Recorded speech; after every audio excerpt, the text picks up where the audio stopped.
ইসলামী হুকুমত তথা কুরআন সুন্নাহ শাসন প্রতিষ্ঠার জন্য খেলাফত আন্দোলন প্রতিষ্ঠা করে গেছেন। আজকে এই খেলাফত আন্দোলন প্রতিষ্ঠার লগ্ন থেকে বাংলাদেশে কুরআন সুন্নাহর শাসন প্রতিষ্ঠার জন্য বিভিন্নভাবে চেষ্টা চালিয়ে যাচ্ছে, আন্দোলন চালিয়ে যাচ্ছে।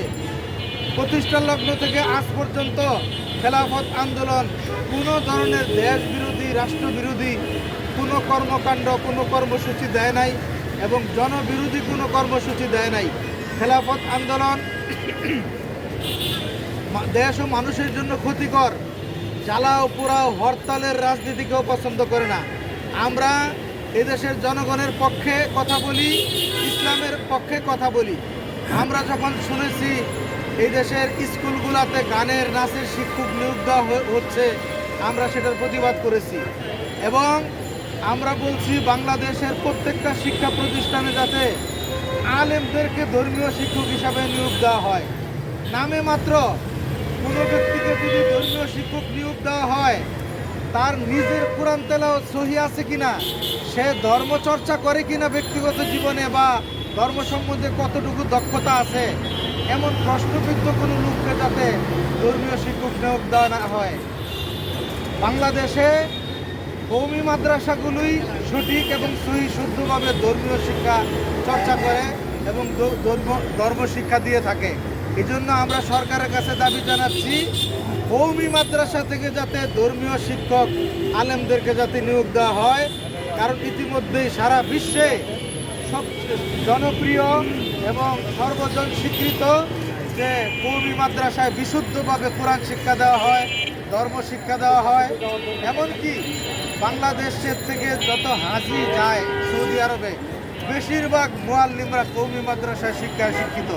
আজকে এই দেশের বেশিরভাগ সন্তানেরা, পরিবারের সন্তানেরা মুসলমান, এরা নৈতিক শিক্ষার জন্য স্কুলের মধ্যে লেখাপড়া করায় তাদের সন্তানদেরকে, কিন্তু তাদের ধর্মকর্ম শিক্ষার কোনো সুযোগ না থাকার কারণে আজকে সন্তানরা বেয়াদব হয়ে যাচ্ছে, সন্ত্রাসী হয়ে যাচ্ছে, মা বাবার অবাধ্য হয়ে যাচ্ছে এবং সন্ত্রাসী কর্মকাণ্ড, চুরি ডাকাতি, ছিনতাইয়ের সাথে জড়িত হয়ে যাচ্ছে।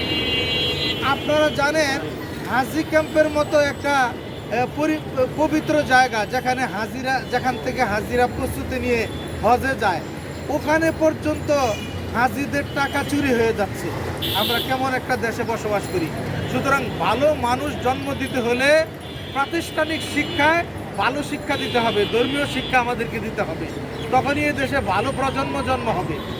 এই দেশের 1971 সালে দেশ স্বাধীন হওয়ার পর থেকে যারা দেশ শাসন করেছে, অনেকেই বর্তমানে দুনিয়াতে নাই। এখন যারা শাসন করতেছে এরাও একদিন থাকবেন না।